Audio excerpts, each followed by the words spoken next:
这个大雨落袂停，嘉义竹崎奶子嘛拢闭开咯。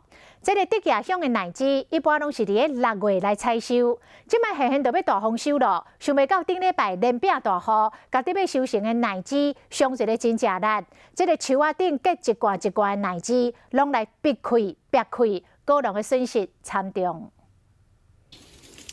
规趴多存2个，好的。马路的奶子甲详细看，弹光被裂开啊，看过挂伫果树顶面，外观完整的无几粒，拢要收成啊。所以因为顶礼拜落大雨，互嘉义竹崎乡的奶子农是陷入困境。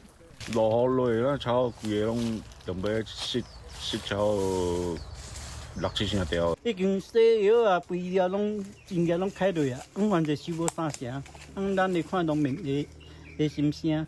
嘉义县上大的奶子山区竹崎乡，种植的面积大约552公顷，今年拢开花结果。不过，煞拄着梅雨来，原本准备要采收上市的奶子，煞出现安尼一粒拢裂开的现象，果农的心血拢化作乌有。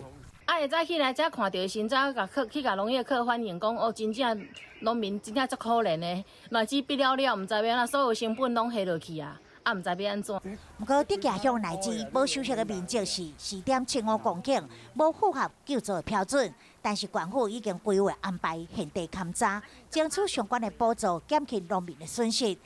这奶子特别面临下一波风面来，损失是不是继续扩大咧？甚至会影响市场的绩效，也佫需要观察。